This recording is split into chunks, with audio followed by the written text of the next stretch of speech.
The door to the Hargrove boarding house swung open so hard that the little brass bell above it cracked against the frame and fell silent, spinning uselessly on its broken wire. Every head in the narrow front hall turned. The woman seated on the hard wooden bench near the door, her single battered carpetbag clutched against her chest like a shield, flinched so violently that her hat tilted sideways. She had been sitting there for 40 minutes, and in those 40 minutes the proprietress, a stout woman named Agnes Hargrove, had told her 3 times that there were no rooms available, not for a woman traveling alone, not without a husband's name attached to the reservation, not without references from a respectable household, and certainly not at any price Charlotte Brooks could afford after the stage company had lost the trunk containing everything else she owned. Charlotte had not cried. She had held herself together with the particular rigid dignity of a woman who has discovered that falling apart is a luxury she cannot afford, and she had sat on that bench and she had refused to move, because outside the door of the Hargrove boarding house the town of Callow Creek, Texas, in the dry and merciless autumn of 1882, offered her precisely nothing. Then Walter Barker walked in. He was not a tall man in the theatrical sense, not the kind of hero who fills a doorframe with impossible breadth, but he was big in the way that real working men are big, with the density of someone who has spent 20 years doing brutal, honest labor under a punishing sun. His hat was dusty. His jaw was set in a way that suggested he was not in the habit of asking for things twice. He wore a long canvas duster, trail-worn and faded at the shoulders, and his boots left red clay marks on Agnes Hargrove's swept floor, which Agnes Hargrove noticed immediately and opened her mouth to address. Walter Barker looked at Charlotte Brooks for exactly 2 seconds. Then he looked at Agnes Hargrove. "She gets the best room," he said, "and I am paying for it." The silence that followed was the kind that is weight. Agnes Hargrove's mouth stayed open. Charlotte felt something hot and complicated move through her chest, something that was not quite gratitude and not quite humiliation, and was in fact a dangerous mixture of both.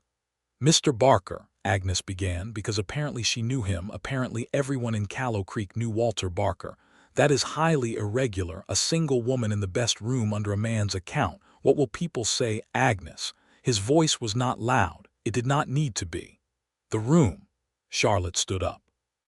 The carpetbag swung at her side.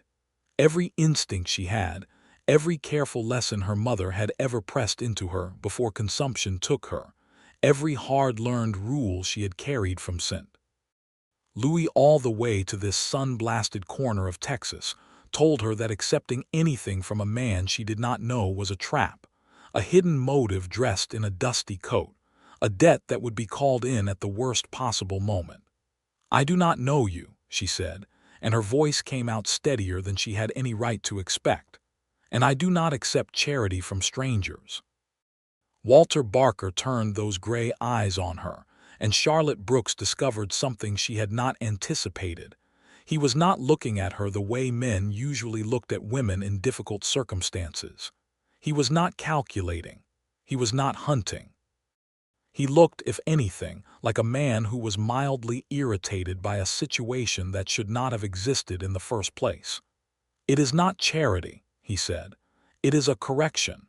Agnes has been running this establishment under my family's credit line for 11 years. She will give you the room." Then he turned and walked back out the door without another word, without waiting for her response, without collecting any of the gratitude or outrage or confusion he had just scattered across that narrow front hall like seeds thrown without consideration for where they might take root. Charlotte stood holding her carpetbag and stared at the closed door. Agnes Hargrove, in the manner of a woman who has learned which battles are worth fighting, reached under the front desk and produced a key. 6 weeks earlier, Charlotte Brooks had been a schoolteacher in St. Louis, Missouri, which is to say she had been exhausted and underpaid and quietly desperate in the entirely ordinary way of educated women in 1882 who had no family money and no husband and no very clear path forward. She had a gift for mathematics and a secondary gift for Latin, and a tertiary gift for the particular controlled expression she had developed to deploy whenever male colleagues suggested that perhaps she was better suited to teaching the younger grades where the material was less demanding. She had answered the advertisement in the St. Louis Dispatch almost as a dare to herself. Teacher wanted, Callow Creek, Texas. Must be capable, must be willing to manage a mixed classroom of varying ages, salary to be negotiated. There had been a name at the bottom, a school board chairman, a Mr. Theodore Alcott. She had written. Mr. Theodore Alcott had written back with enthusiasm and had advanced her the cost of the stage fare from the school board's discretionary fund. The stage from Abilene to Callow Creek had suffered a broken axle on the second day, and in the chaos of the repair stop, the luggage belonging to 2 passengers had been loaded onto a different coach. Charlotte's trunk, containing her books, her second dress, her teaching certificates, her personal letters, and the small silver brooch that had been her mother's last gift, had departed on a coach heading toward Del Rio. The stage company's agent in the nearest town had written her a note acknowledging the error and promising to forward the trunk when possible, which Charlotte had understood to mean never. She had arrived in Callow Creek with her carpetbag, the dress on her back, a small amount of money, and a letter of introduction from a school board chairman who, she discovered when she presented herself at the schoolhouse the following morning, had died of a heart attack 3 weeks prior. His replacement, a red-faced man named Gerald Fitch, had told her that the position had been filled internally. He had said this to the middle distance slightly above her left shoulder, and Charlotte had understood in that moment exactly what kind of man Gerald Fitch was, and exactly what kind of town Callow Creek might turn out to be. This was how she had come to be sitting on a bench in the Hargrove boarding house being told repeatedly that there were no rooms available. The best room at the Hargrove boarding house was, by 1882 Texas standards, genuinely fine. It had a window that faced south and caught the afternoon light in a way that was almost beautiful. The bed had a proper iron headboard and a mattress that had been turned recently. There was a washstand with a real porcelain basin, a small writing desk, a chair upholstered in green fabric that had been respectable once and was still respectable enough, a hook on the back of the door for hanging clothes, a small oval mirror. Charlotte set her carpetbag on the chair and sat on the edge of the bed and looked at the room for a long time. She was 27 years old. She had a college education from a women's institution in Ohio that had cost her 3 years of careful saving and 2 years of work. And she had arrived in this room because a stranger with a dust-covered coat had spoken 4 words to a boarding house proprietress. The hidden injustice of it sat alongside a stranger thing, something warmer, something she did not immediately have a name for. She went to the writing desk and found paper and a pen and ink. She wrote a careful letter to the stage company's regional office in Abilene detailing the loss of her trunk. She wrote a second letter to the St. Louis School Board Association, asking if there were any other placements available in the region. Then she sat with the pen in her hand and thought about Walter Barker's gray eyes and the complete absence of calculation in them, and she put the pen down. She asked Agnes Hargrove at dinner who he was.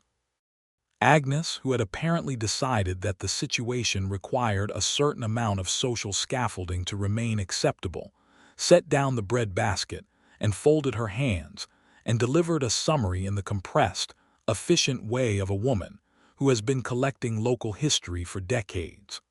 Walter Barker was 33 years old. He ran the Barker cattle operation, which was the second largest in the county and had been founded by his father, a man named James Barker, who had come to Texas from Georgia after the war with nothing but a horse and enough stubbornness to build something real. James Barker had died 4 years ago of a blood infection following a fence repair accident that should not have killed him but did. Walter had been running the ranch alone since then. He had no brothers. He had one sister, Clara, who had married a man in San Antonio and did not come back often. He was known throughout the county as a fair dealer, a hard worker, and a man of very few unnecessary words. He had been engaged once, 5 years ago, to a woman named Miriam Edgecombe from one of the other prominent ranching families. The engagement had ended badly.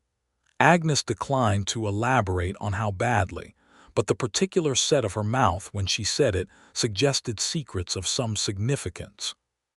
He ate at the hotel dining room on Tuesday evenings. He came into town on the first Saturday of each month for supplies. He did not drink except occasionally. He did not gamble. He was not, as far as anyone knew, looking for anything.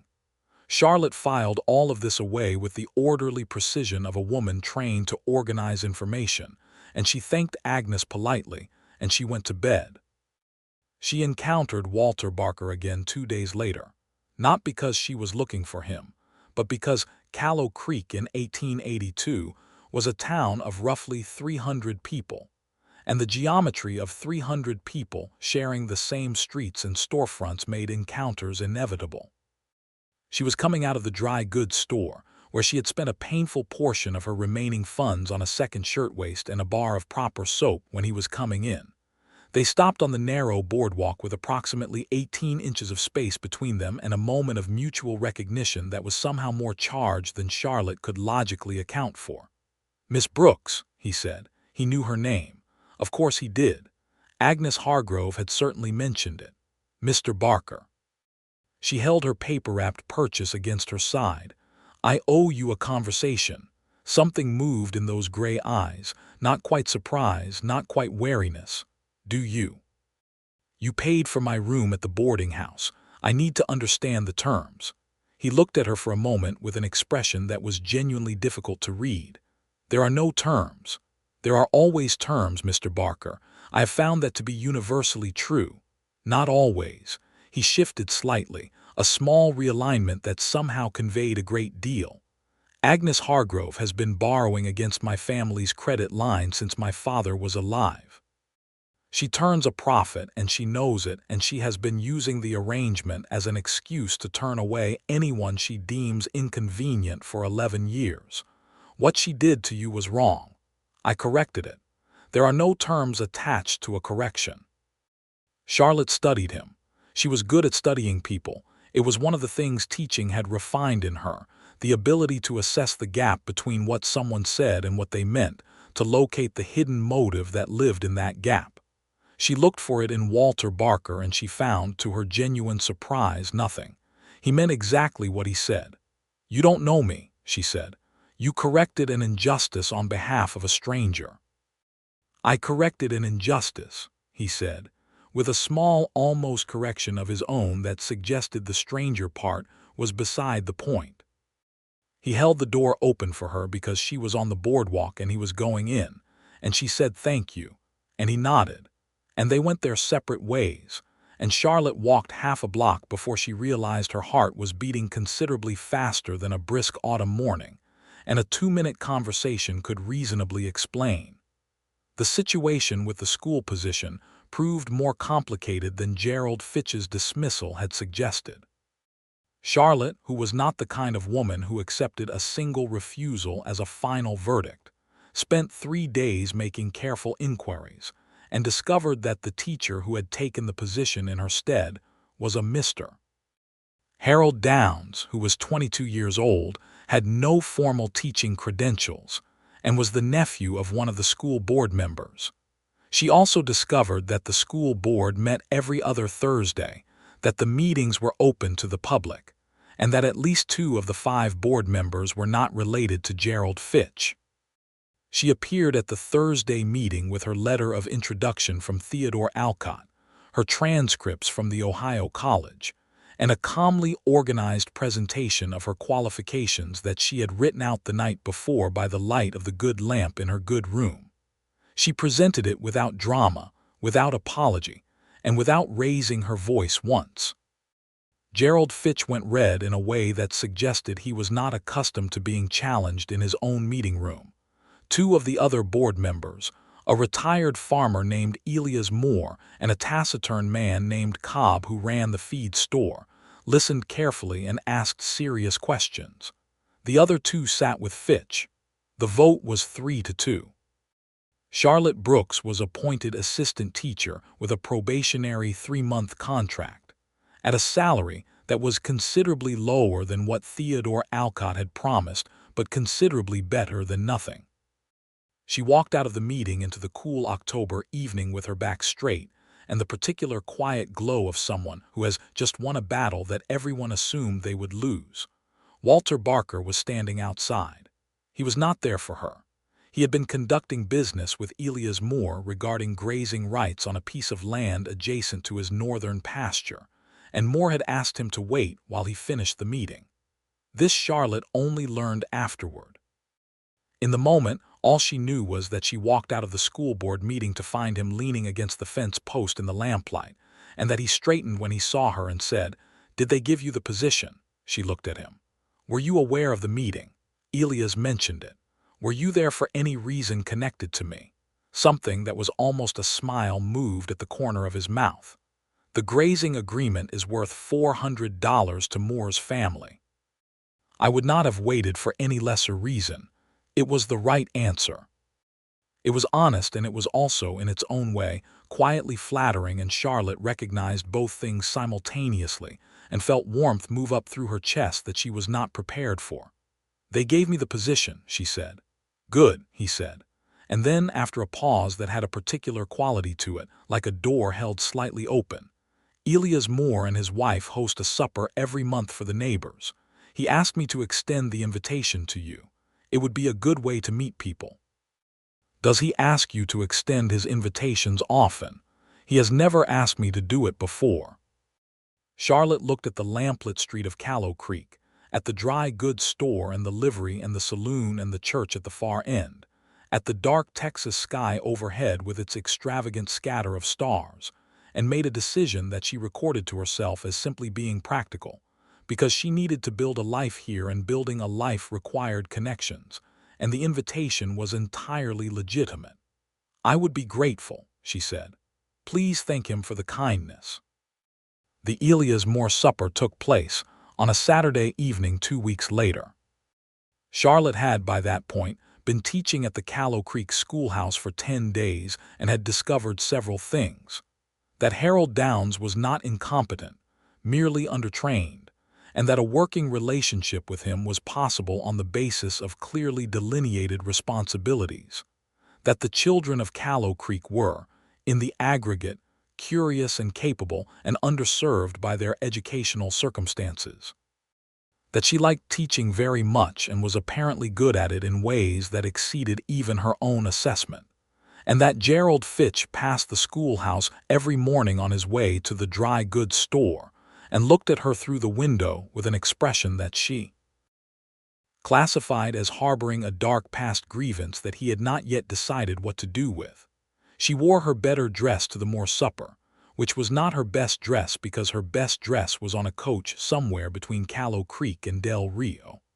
The house was warm with the light of several lamps, and the smell of properly cooked food, and the particular noise of a dozen people in a space designed for living together. Elias Moore's wife was a woman named Ruth, broad-shouldered and warm-eyed, who took Charlotte's hand in both of hers and said, "We are very glad you are here. We have been needing a proper teacher for 2 years," with the directness of a person who has been waiting to say exactly that. Walter Barker arrived 20 minutes after Charlotte, having come directly from the ranch, and he had cleaned up, which she noticed in the way one notices something that changes an existing picture. He had removed the canvas duster. He wore a dark coat over a clean white shirt, and he had shaved recently, and without the dust and the deliberate self-erasure of trail clothes he was, Charlotte thought, with a small internal shock, quite striking in a way that had nothing to do with conventional handsomeness, and everything to do with the quality of his face, which was the face of a person who had thought seriously about difficult things. He sat across from her at the long table, and they did not speak directly for most of the meal, because Ruth Moore had placed Charlotte between Elias and a woman named Dorothea Hanson, whose husband ran the telegraph office, and the conversation flowed in the natural way of people who are genuinely interested in each other. But Charlotte was aware of him, the way one is aware of a fire in a room, as a source of warmth that keeps making itself known in the peripheral attention, even when you are focused elsewhere. After supper, when the men had gathered near the fireplace, and the women had naturally divided in the way that society organized itself in 1882, Charlotte found herself near the edge of the room with a cup of coffee, and Walter Barker crossed from the fireplace group to stand beside her in a movement that looked casual and was, she suspected, anything but. "You appear to have made an impression," he said, nodding slightly toward where Ruth Moore and Dorothea Hanson were describing something to each other with animated gestures. "Mrs. Moore is very generous with her welcome. Ruth Moore is careful about who she welcomes. She was describing your qualifications to Dorothea, favorably." Charlotte turned her coffee cup in her hands. "How long have you known the Moores?" "Since I was 8 years old. Elias and my father drove cattle together for 3 seasons before either of them owned land." He paused. This was the first time Elias mentioned another person's name to me in the context of suggesting I might extend an invitation. Charlotte looked at him with the directness she had long since stopped apologizing for. "Mr. Barker, are you attempting to tell me something that you are finding it difficult to say directly?" The almost smile appeared again, and this time it got a little further before he controlled it. "I am finding it slightly more difficult than I anticipated, yes." "I appreciate directness," she said. He turned slightly toward her, and there was a gravity to the movement, a deliberateness. "I would like to call on you properly, if that is something you would consider." The warmth that moved through Charlotte's chest then was not small, and it was not something she could categorize as social obligation or practical calculation. It was warm and startling and slightly frightening in the way that genuinely wanted things are frightening. "It is something I would consider," she said. He nodded once, with the particular gravity of a man who treats even small commitments as binding, and they stood together for another few minutes in a silence that was entirely comfortable. And then Elias Moore called for another round of coffee, and the evening continued. And Charlotte went back to the boarding house that night and lay in her good room with its good lamp, and her heart was doing something that she had no academic framework for. He called on her the following Sunday.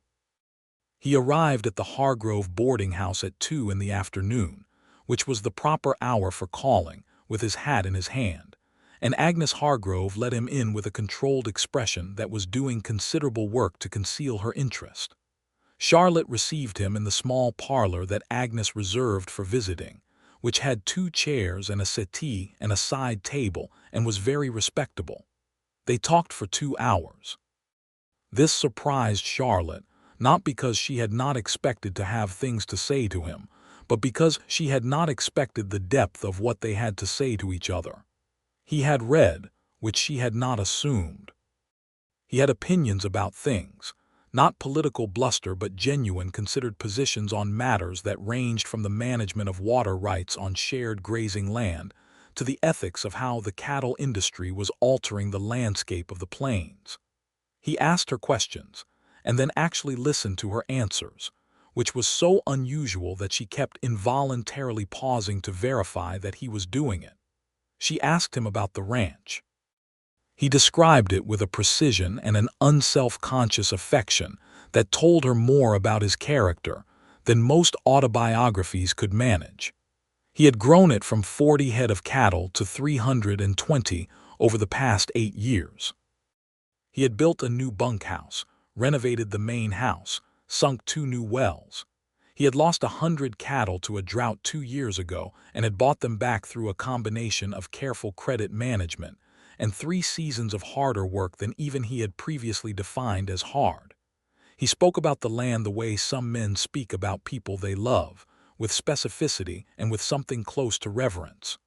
"You love it," Charlotte said. He considered this for a moment with the seriousness he applied to everything. "I feel responsible for it," he said, "which is close to love but has more edges."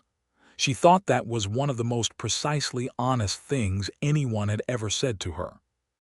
He called on her the following Sunday and the Sunday after that. On the third Sunday, he asked if she would like to see the ranch, which was 7 miles out of town on the Western Road. She said yes. Ruth Moore, who had become something of a social anchor for Charlotte in Callow Creek's community, told her that the Barker Ranch was considered one of the finest properties in the county, and that Walter's father had built the main house himself over 3 summers, and that it had, for a working cattle ranch in the Texas Hill Country, a kitchen that was genuinely wonderful. They rode out on a clear November morning. He had a buggy as well as saddle horses, and he brought the buggy for her, which she appreciated both for the practical comfort and for the thought behind it. The road wound through mesquite and cedar, and then opened into a long rolling valley where the grass was yellow-brown with autumn, and the cattle moved in a slow, deliberate way that was almost meditative. The house sat on a slight rise, built from limestone that someone had cut and fitted with obvious care. It had a porch along the front and 2 chimneys and 4 windows across the upper floor, and it was, by any standard she had encountered, beautiful in the serious, particular way of a structure built to last. He showed her around without performance, without the kind of calculated display that says, "Look at what I have." He showed her the things he was proud of, and the things that still needed work with the same equanimity, pointing out the new well housing and the repaired barn roof and the kitchen garden that his housekeeper, a woman named Maria who had worked for the Barkers for 15 years, had expanded and tended into something genuinely productive. Maria was a Mexican woman of about 50, compact and watchful, who looked at Charlotte with the kind of assessment that is performed by someone who cares deeply about the person they are assessing. Charlotte understood this and met the assessment directly, and Maria's expression shifted in a way that was not quite approval but was something close to it. They had coffee on the porch in the cool morning and looked out at the valley and talked about the school and the children and the question of whether a better library could be assembled for the classroom. And at some point, Charlotte noticed that the quality of the light had changed and that she had been at the Barker Ranch for nearly 4 hours, and that this had not felt like 4 hours at all. On the ride back, he said, after a long, comfortable silence, "I would like to continue this. Continue calling on me. Continue whatever this is." He looked at the road ahead. "I'm not good at saying these things. I want to be honest about that." "You are doing better than you think," she said. He glanced at her, and the light was low and the air was cold, and in that moment Charlotte Brooks understood with the clean, sudden clarity of a mathematical proof that she was in considerable danger of falling in love with Walter Barker, and that this was terrifying, and that she was going to do it anyway. November turned hard and cold, and the town of Callow Creek moved inward in the way that small communities do when the weather closes down the distances between people. Charlotte had been teaching for 6 weeks, and the school board's probationary review was approaching, and she knew without Gerald Fitch having to say it explicitly that he was looking for reasons to find her work insufficient. She prepared for the review with the same precision she applied to everything, documenting her lesson plans, keeping records of student attendance and performance, writing out her assessment methodology in terms that a school board with varying levels of educational understanding could follow. The review happened on a cold Thursday morning. Gerald Fitch came to the schoolhouse with 2 of the board members, not Elias Moore and not Cobb, but the 2 who had voted with Fitch. They sat in the back of the schoolroom and watched Charlotte teach a combined mathematics and geography lesson to 14 children ranging in age from 7 to 13, and it was, Charlotte allowed herself to think, a genuinely good lesson. The children were engaged. The older ones helped the younger ones in the structure she had built for them. There was order and there was also energy, the particular productive energy of people who are actually learning things. Fitch's written evaluation was short, and between its careful lines, a betrayal of everything the review was supposed to be. He cited concern about discipline. He cited concern about the mixed-age classroom management. He did not cite any specific incident because there were no specific incidents to cite, and Elias Moore, when he read the evaluation, said flatly that the concerns were not supported by the observation record, and that his vote was to confirm Charlotte's continued appointment. Cobb agreed. The vote was 3-2 again, and Charlotte kept her position, and Gerald Fitch left the meeting with the expression of a man who has been denied something he believes he is owed. Dorothea Hanson told Charlotte afterward, in the confidential but not unkind way of someone delivering useful intelligence, that Gerald Fitch had wanted the school position for his son-in-law, a man named Patterson who had arrived in Callow Creek in September with vague credentials, and a new wife who was Fitch's youngest daughter. This was the dark past of the situation, the hidden motive that had been driving Fitch's obstruction since the beginning. Now that Patterson had taken a position at the bank instead, Fitch's objection to Charlotte had been reorganized around pride, which was a harder thing to resolve than a specific grievance, but also a less dangerous one. Charlotte reported all of this to Walter on the next Sunday he called, not because she needed him to fix anything, she was clear about that, but because she had fallen into the habit of telling him things, of unfolding the day's complications in the space of his quiet attention, and finding that they organized themselves better when spoken aloud to someone who listened. He listened with his characteristic seriousness and then said, "Fitch's brother-in-law owns 300 acres south of town that I have been trying to acquire for 2 years. It is adjacent to my southern pasture, and the water access is significant. We have had a disagreement about the price. I could resolve that disagreement in Fitch's family's favor. It would cost me less than the land is worth to Fitch to have his family connection satisfied. It would likely make your situation considerably easier." Charlotte looked at him. "You would do that?" "I could do that. I am asking whether you want me to." It was such a careful question, such a precise and respectful question, the difference between can and should, the difference between having power and choosing how to use it. "No," she said. "I want to keep my position because I earned it, not because someone made a financial concession to the man who wants to take it away." He nodded. "That is what I expected you to say." "Then why did you offer?" "Because I wanted you to know that I could, and that I would if you asked me to." He paused. "And because the choice should be yours." Charlotte sat with that for a moment. It was, she thought, the most careful and complete expression of respect she had ever been shown, and she felt something in her chest shift in a way that was permanent, a small fundamental reorganization of something she had not previously understood needed reorganizing. She reached across the small parlor table and put her hand over his. He turned his hand over and held hers, and they sat like that for a long, quiet moment that neither of them tried to fill with words. December arrived with the particular severity of a Texas winter, which is not the dramatic snowbound severity of northern winters, but a dry, cold, relentless thing that gets into the bones and does not leave. Charlotte had received, finally, a letter from the stage company regarding her trunk. It had made it to Del Rio.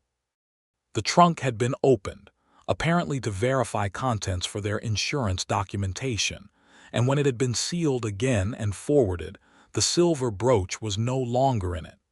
The stage company expressed regret for the inconvenience. She held the letter for a long time at the writing desk in her room, and felt the loss of the brooch in a way that was not rational because a brooch is a small object. But the loss of the last material thing she had that had belonged to her mother was not a small thing, and she allowed herself, privately and without witnesses, to cry for about 10 minutes. Then she splashed her face with the cold water from the porcelain basin, and dried it on the good towel and put the letter in her drawer and went to school. She did not tell Walter about the brooch. She was not sure why, except that it felt like the kind of grief that belonged to her in a way that should not be shared until she was ready, until the rawness had settled into something she could carry without it showing. But Maria, the housekeeper at the Barker Ranch, told her something on a subsequent visit that Charlotte had not known. She said it in the direct, understated way of a woman who has decided to spend one of her observations. He has not brought a woman here since his engagement ended. He brought you on the third Sunday. That is not something that happens by accident with a man like him. Charlotte asked, carefully, what had happened with the engagement. Maria was quiet for a moment, the kind of quiet that suggests a weighting of loyalties. Then she said, the woman he was going to marry received a better offer from a man in Houston with a larger fortune. She left.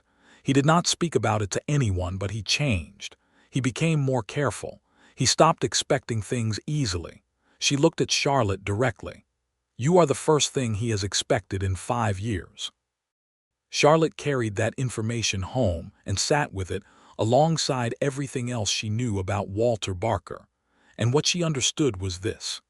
He was a man who had been betrayed in the specific way that leaves a permanent scar. Not the visible kind, but the internal kind. The kind that makes a person very careful about what they allow themselves to want. And he had decided to want her anyway, with the full knowledge of what wanting cost. And he had done it quietly and without drama, and without trying to extract any guarantee from her in advance. She understood suddenly why she loved him. She had been watching the understanding build for 2 months, and she recognized it now with the clarity she recognized mathematical proofs, when all the variables resolve, and the truth is simply there, self-evident and irreversible. She sat down at the writing desk and wrote him a letter, which was not something women routinely sent to men they were courting in 1882, and which she wrote anyway. It was not a dramatic letter. It did not use the word love, which she was saving for a conversation rather than a letter. It said that she had been thinking about what Ruth Moore had said about the house, and also about what Maria had mentioned regarding the kitchen garden, and that she would be interested in seeing the kitchen garden properly in the spring when it was in its working state, if that was an invitation that could be extended. He received the letter on a Wednesday and appeared at the boarding house door on Thursday, which was not a Sunday, which was a departure from their established pattern, and Agnes Hargrove showed him to the parlor with the barely suppressed energy of a woman who has been hoping for exactly this development for a month. He sat across from her and held the letter in his hand, which he had apparently carried with him, and he said, "This is an invitation to the spring, which is several months away." "It is," Charlotte said.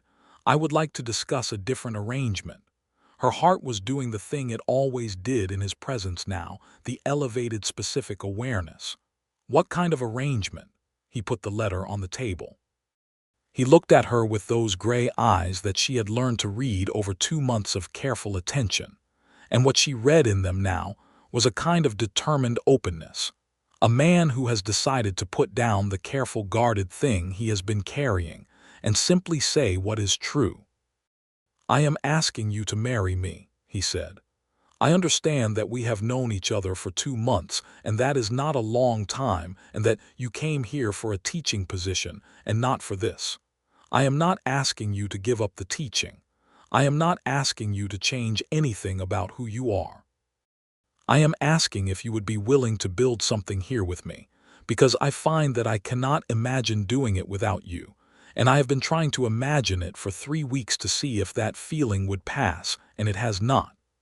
The silence in Agnes Hargrove's small parlor was very large. Charlotte looked at him for a moment that contained several months of accumulated understanding and 2 months of accumulated feeling, and one very clear recognition of what she wanted her life to be. "Yes," she said. He closed his eyes for half a second in a way that told her everything she needed to know about how much he had been afraid of the other answer. They were married in February of 1883 at the Callow Creek church, on a cold, bright morning that threw clean winter light through the windows and made everything inside look lit from within. Ruth Moore organized the reception at her house with the loving thoroughness of a woman who has been waiting for this community event since October. Maria made food that arrived at the Moore house in the back of a wagon and was consumed with the kind of appreciation that is the truest form of compliment. Elias Moore gave a short speech that made Charlotte cry, which she had not predicted, because Elias spoke about James Barker, and about what the elder Barker had built and about Walter carrying that work forward. And he said that the best thing a good place can do is draw good people to it, and that Callow Creek was better for Charlotte Brooks having come to it, and that Walter Barker was better too, which any fool could see. Walter held her hand through all of it with the quiet, steady pressure of a man who has made a commitment he intends to keep. They moved into the Barker ranch house after the wedding. Charlotte had the contents of the recovered trunk with her by now, finally forwarded from Del Rio after her persistent correspondence with the stage company's regional office. Everything was there except the brooch. She unpacked her books onto the shelves in what had been James Barker's study and was now hers as well, and she arranged them with the organizational logic that pleased her, and she put her teaching certificates on the wall next to the window, and she stood in the doorway and looked at the room, and it was, in a way that was entirely unexpected and entirely real, home. The brooch remained lost. It was a grief she carried quietly.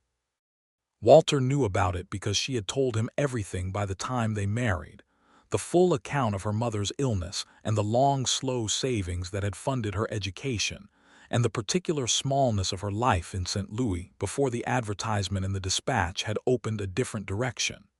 He had listened to all of it with the same serious attention he gave to everything, and he had said, when she described the brooch, "Tell me what it looked like."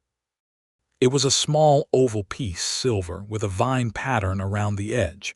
My mother's initials on the back, E.B. for Eleanor Brooks. She wore it every Sunday. He had nodded and said nothing more, and she had thought he was simply filing it as information.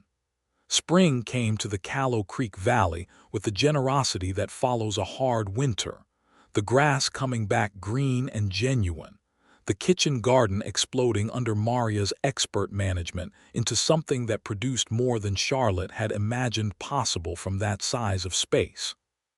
She was still teaching, 3 days a week now, having negotiated the altered arrangement with the school board, which had become considerably easier after Gerald Fitch's retirement from the board in January following a dispute unrelated to Charlotte that had nonetheless resolved her situation entirely. Harold Downs had become, through her mentorship and his own sincere effort, a competent teacher in his own right, and the school was better than it had been before either of them arrived. Walter had purchased the land from Fitch's brother-in-law in March at the proper market rate, not as a concession, because Charlotte had remained firm on that and Walter had respected it completely, but because the deal had eventually become straightforward on its own terms. The southern pasture expansion was significant. The ranch was running 400 head now, and the numbers were good. Charlotte was 3 months pregnant in May, which she had known for 6 weeks before she told Walter, not from any desire to keep secrets but from the purely private pleasure of holding the knowledge for a while before it became a shared thing. She told him on a Sunday morning on the porch, with coffee, in the early light that made the valley look like something from a painting. He put his coffee down very carefully on the porch rail and turned to her, and the expression on his face was one she had not seen before, something unguarded in a way that even his most honest moments had not quite managed, something opened all the way. He said, very quietly, "Charlotte," just her name. It contained everything. She laughed, which was not what she expected to do, but the laugh came from the same place as the tears she had cried over the brooch, from somewhere deep and real, and he pulled her against him and held her there while the valley woke up around them, and the cattle moved in the morning light. Their son was born in November of 1883, on a cold night that Maria and Ruth Moore managed with the calm efficiency of women who know what they are doing. He was healthy and loud and had Walter's gray eyes and Charlotte's stubbornness, which became apparent in the first 20 minutes. They named him James, for Walter's father, which was not a decision that required debate. Walter held him in the lamplight and looked at him with an expression that Charlotte thought she would remember for the rest of her life, the expression of a man who has discovered that love has dimensions he had not previously mapped. James was a good baby, and then a busy toddler, and then an extremely energetic child who required both parents' best strategies for managing his considerable determination. He had Charlotte's mathematical inclination and Walter's physical comfort with the outdoors, and a personality that was entirely his own, loud and affectionate, and currently covered in mud from the kitchen garden, where Maria had apparently let him plant seeds in a section she had designated as his. In the spring of 1885, Charlotte became pregnant again. This time she told Walter immediately, sitting at the kitchen table over breakfast, and he smiled, a full proper smile that she had been collecting like rare weather events since the beginning and which still startled her with its completeness. The stage line from Abilene was reorganized that summer, and a new agent was appointed to the regional office, a man named Brooks who was no relation to Charlotte, but who took his administrative responsibilities with unusual seriousness, and who, in the course of auditing the old records, discovered a manifest discrepancy from October of 1882 regarding a passenger's lost luggage and an unreturned personal item. He wrote to the address on file, which was the old boarding house, and Agnes Hargrove forwarded the letter to the Barker Ranch. Charlotte opened it at the writing desk on a Tuesday morning and read it twice. Then she walked to the kitchen where Walter was talking to Maria about the cattle count, and she put the letter on the table between them. "They found it," she said. He read the letter. He looked up. The brooch. Apparently the agent who handled the original claim in Del Rio had a habit of helping himself to small valuables from damaged luggage. He was discharged 18 months ago. When they audited his records, they found a list of items he had taken. The new agent is attempting to locate and return what can be found. Walter stood up and came around the table and put his hands on her shoulders, and she realized her eyes were full, and she was not going to prevent that from happening. "It is coming home," he said. "It is coming home," she agreed. The brooch arrived by post 3 weeks later in a small cardboard box wrapped in brown paper. It was exactly as she had described it. The silver vine, the oval shape, EB on the back in careful engraving. It looked exactly as it had when her mother wore it every Sunday, smaller than grief tends to make things in memory, but real and complete and entire. Charlotte held it for a long time at the writing desk. Then she pinned it to her dress and went to teach. Their second child was born in December of 1885, a girl they named Eleanor, for Charlotte's mother. Eleanor was from the first hour a composed and watchful person, the kind of baby who looks at the world with the expression of someone taking careful notes. She had Charlotte's dark eyes and Walter's jaw and Maria's absolute favorite status among all living beings, which Maria would have denied if asked, but which was evident to everyone. Walter built an addition to the ranch house in the spring of 1886, a larger study for Charlotte and an extra bedroom for the children, working on it himself in the evenings, and on weekends with 2 of the ranch hands, and the particular absorbed satisfaction of a man doing physical work with his hands for something that is genuinely his. Charlotte watched him from the porch sometimes in the evening light, James playing in the yard and Eleanor on her hip, and she felt the accumulation of it, the weight and the warmth of the life they had assembled from what had been, on that cold October morning in 1882, a woman alone on a hard bench with a carpetbag and nowhere to go. The town had changed around them in those years too. Callow Creek in 1886 was not the town of 1882. The cattle industry had brought money, and the money had brought people, and the people had brought opinions about how things should be organized, which was not always a comfortable process, but was generally a forward one. The school had grown. Charlotte had advocated for and eventually secured funding for a proper school building, which replaced the converted barn that had been serving since the town's founding, and which had 4 rooms and a small library that Charlotte had assembled from donations, and a correspondence with a book distributor in San Antonio who turned out to be sympathetic to educational causes. Harold Downs ran the school now, full-time, with Charlotte as his senior resource and occasional substitute. She had chosen, consciously and without regret, to reduce her formal teaching commitment when Alina was born, not because she was required to. Walter had made it clear from the beginning that the choice was entirely hers, but because she wanted to, because the particular work of raising James and Alina alongside the work of the ranch and the community felt like the most complete version of the life she was capable of building. She still taught. She kept a Tuesday afternoon class for the older students, mathematics and geography, and an informal discussion of current events that the children found more exciting than their parents would probably have approved if they had known exactly how much Charlotte was telling them about the wider world. She kept her teaching certificates on the wall. She kept her books on the shelves in the study. She was a teacher and a rancher's wife, and a mother and a neighbor and a community member, and every single one of those things was something she had chosen. Ruth Moore died in the summer of 1887, quickly and without sufficient warning, a stroke that took her between a Tuesday and a Wednesday with the terrible speed of an interruption in something that was not finished. Charlotte sat with Elias through the immediate days after, as did Walter, as did half of Callow Creek, because Ruth Moore had been woven into the community in the way that certain people are, irreplaceably. Her absence was a genuine wound in the town's fabric. It reorganized certain things. Elias Moore, who was 71 and had been farming the same land for 30 years, found himself in the practical situation of a man whose household had been managed by someone who is no longer there.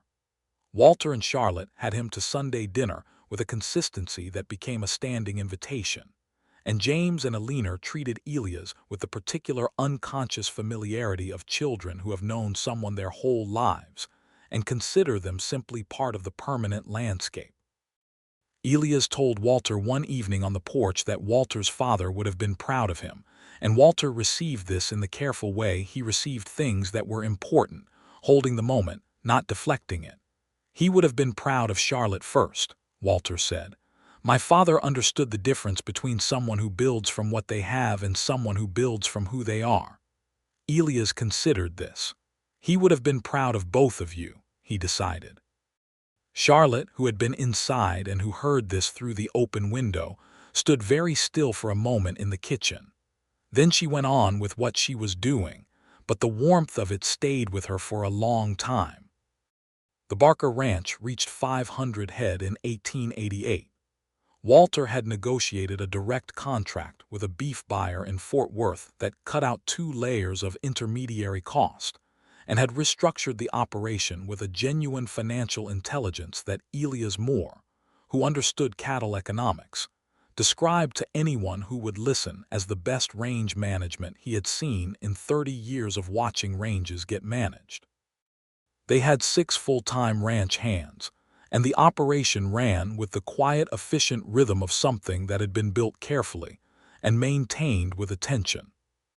Charlotte and Walter had a settled, real, specific happiness in those years, the kind that does not photograph well because it is not dramatic, that is made of mornings and conversations and the particular comfort of knowing a person completely and being known completely in return. They still surprised each other.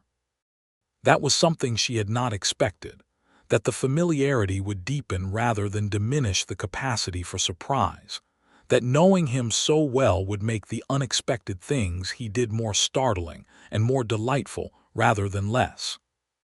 He brought her wildflowers sometimes, not with ceremony, just setting them on the writing desk when he came in from the fields, mesquite bloom and Indian paintbrush, and the small blue flowers that grew along the creek bank in spring.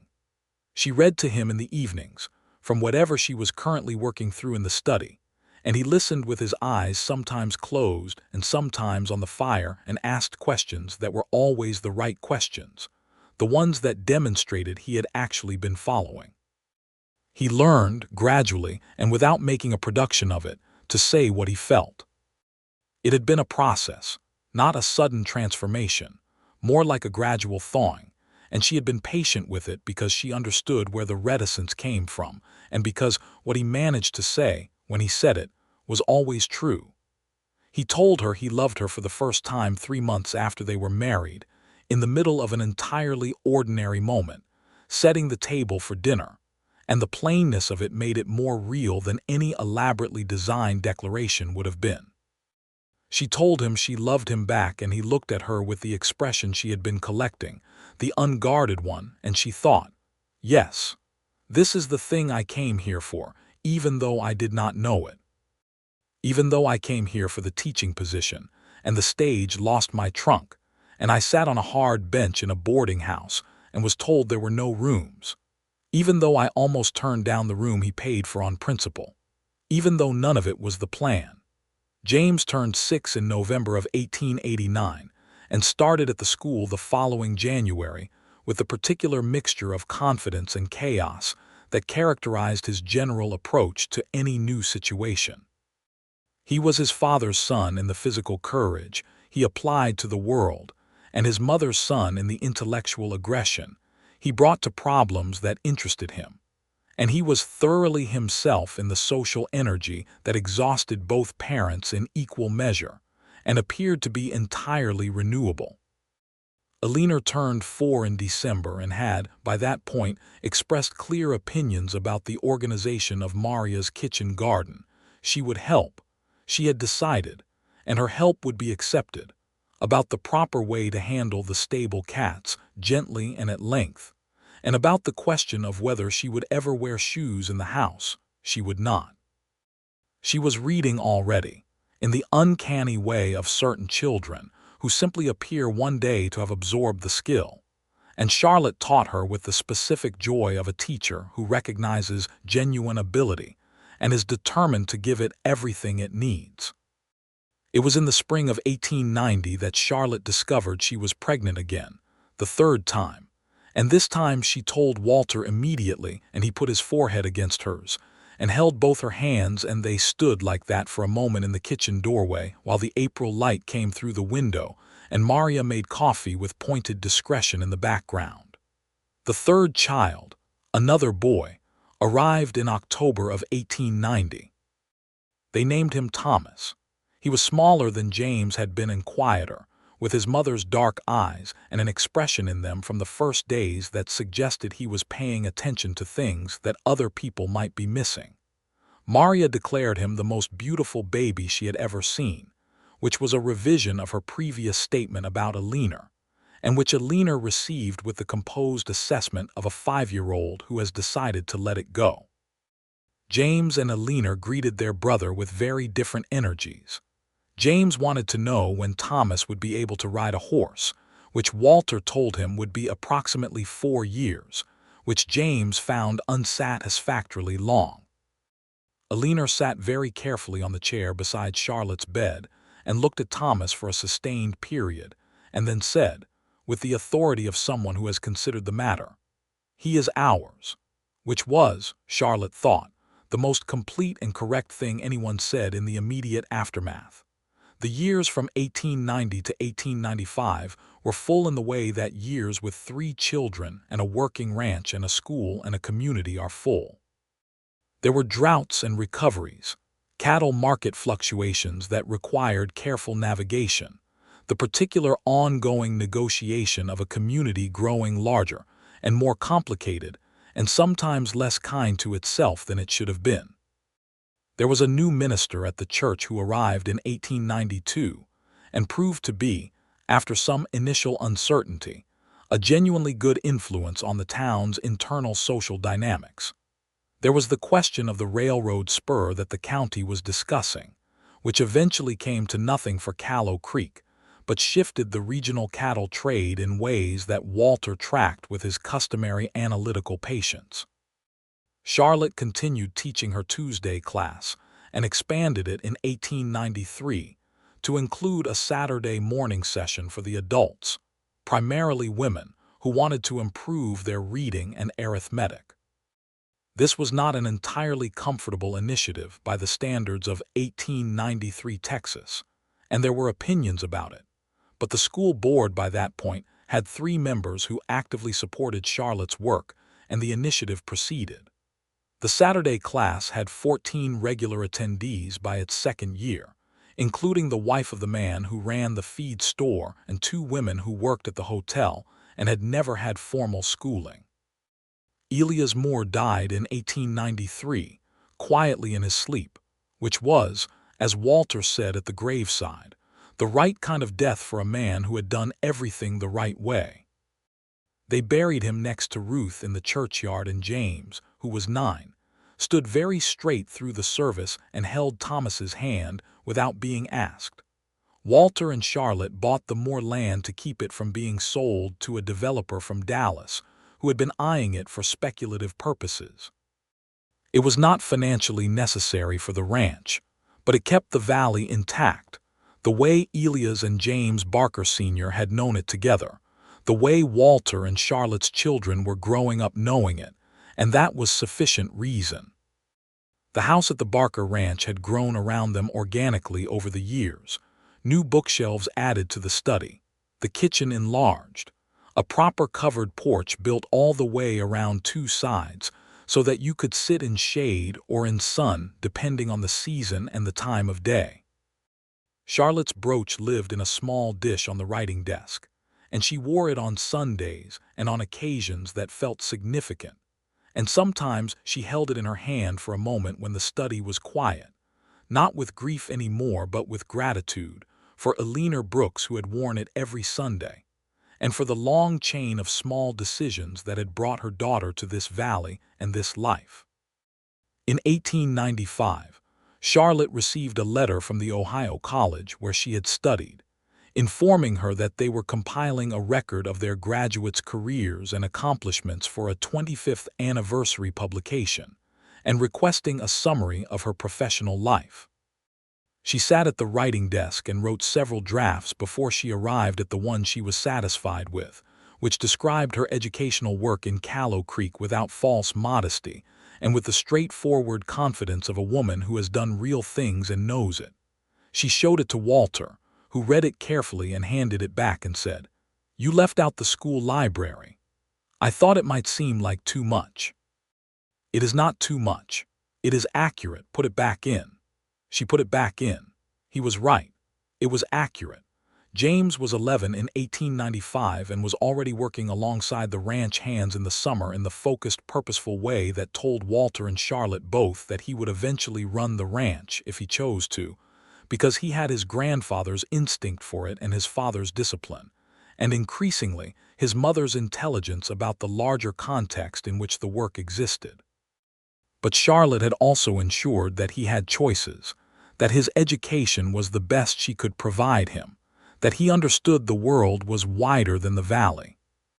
Eleanor was 10 and had opinions about everything, and expressed them with a precision that her teacher, Harold Downs, described in his end-of-year assessment as remarkable analytical clarity for her age, which Charlotte received with the private pride of a mother who has been watching it develop since the day Eleanor was born. Thomas was 5 and still quiet and observational in his particular way, collecting information about the world with his dark eyes and releasing it in occasional precise statements that caught everyone off guard. Walter was 45 in 1895, and his hair had gone gray at the temples in a way that Charlotte thought suited him considerably, and the weight of the ranch years was in him, in the specific kind of physical solidity that comes from decades of real work, but also in the ease of a man who has built what he set out to build and knows it, and does not need to keep proving it. He was not a man given to looking back, but occasionally in the evenings, on the porch with the coffee that had become their established ritual, he looked out at the valley, and Charlotte could feel him taking the measure of it, adding it up. She asked him once what he was thinking when he looked like that. He was quiet for a moment. Then he said, "I think about the day my father sank the first fence post on this land.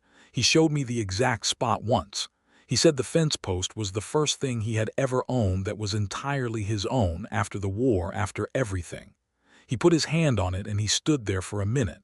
I was 4 years old and I thought he was just looking at a fence post." He paused. I understand now what he was looking at.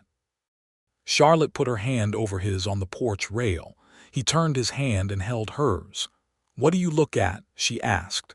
He turned and looked at her with the full gray attention of his eyes, and he said simply, "You know what I look at." She did know. She had known for a long time. In the fall of 1896, there was a small but significant encounter at the Callow Creek General Store that Charlotte would afterward consider the final settling of the original account. Gerald Fitch had remained in town after his retirement from the school board, living on his income and his wife's patience, and Charlotte had maintained a civil if not warm relationship with him over the years, because she was not interested in carrying old grudges past their usefulness. She encountered him in the general store on a Tuesday morning in October, buying flour, which is the kind of ordinary circumstance that the passage of time arranges without drama. Looked at her with the expression of a man who has had a long time to reconsider things. "Miss Brooks," he said, which was how he had always addressed her, as if the title were a concession he was still not quite making. "Mr. Fitch," she said pleasantly. He was quiet for a moment, his flour tucked under his arm. Then he said without preamble, without theater, "The school has done well under your influence." Charlotte looked at him. "Thank you," she said. "I think so too." It was not an apology. It was not a reconciliation of anything significant. But it was a man in his late 60s acknowledging a truth he had spent 14 years resisting, which was something, which was enough. She told Walter about it at dinner, and he raised an eyebrow and said, "Old Fitch," and then, "He is not a bad man, he is a small man, there is a difference." "Yes," Charlotte agreed, "and he has finally grown slightly." Walter almost smiled. The ranch hosted its first proper gathering in October of 1897, a harvest supper for the neighbors and the ranch families that Charlotte organized with Maria's enthusiastic partnership, and that Walter endured with a goodwill that Charlotte recognized as a gift he was giving her, because he preferred smaller gatherings, but understood that building community meant sometimes letting community fill your space. 40 people came. The tables were set up on the grass in the evening light, and the food was extraordinary. And the children ran in the darkness beyond the lamplight, and the adults talked and laughed in the way of people who have shared a valley long enough to trust each other. At the end of the evening, when the last wagon had rolled away down the western road, and the children were in bed, and the ranch was quiet, Charlotte and Walter sat on the porch with the last of the coffee and the dark valley around them, and the stars overhead doing what Texas stars do, which is remind you of your proper scale. "You should have seen your face when the Morrison boys knocked over the punch bowl," Charlotte said. "I saw their father's face, which was sufficient." She laughed. He turned to look at her with the full attention she still found startling after 15 years, the way he turned toward her as if she were the only source of light in any room. "Are you happy?" he asked.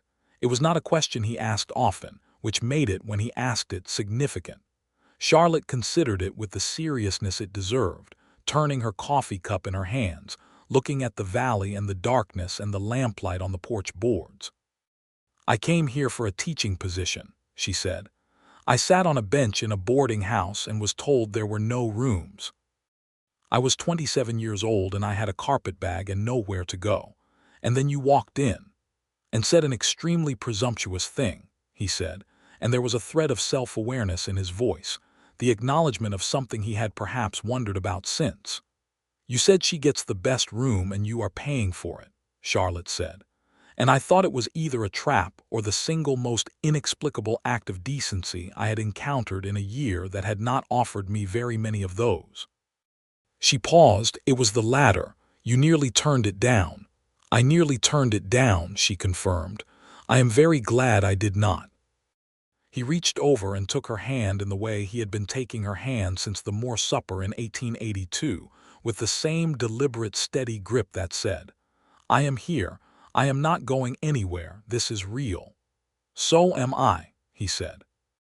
They sat like that for a long time, while the valley settled into the deep quiet of a Texas autumn night, and the cattle moved in the distant darkness, and from upstairs came the occasional sound of James or Thomas shifting in their sleep, or Eleanor making the small declarative sound she made when her dreams were satisfying.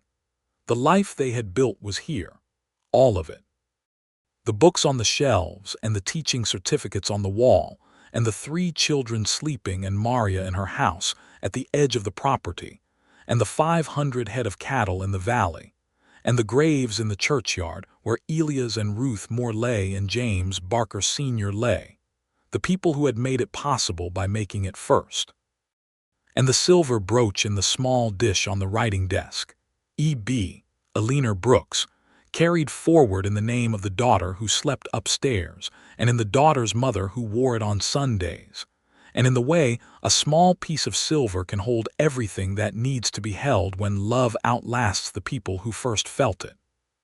Charlotte Brooks had come to Callow Creek with a carpetbag and a letter of introduction and a stubborn refusal to accept that a hard bench in a boarding house was the end of her story. Walter Barker had walked through a door and spoken 4 words that should not have mattered as much as they did, except that they were the right words at the right moment, which is the mechanism by which everything important begins. She turned to look at him in the lamplight, this man she had loved for 15 years, and she thought about all the ways a life could have gone differently, all the branchings of small and large decisions that had led her here to this porch and this valley and this hand holding hers. "Next spring," she said, "when the kitchen garden is in its working state." He looked at her, slightly puzzled. "That was the letter I wrote you," she said. "I said I wanted to see the kitchen garden in the spring.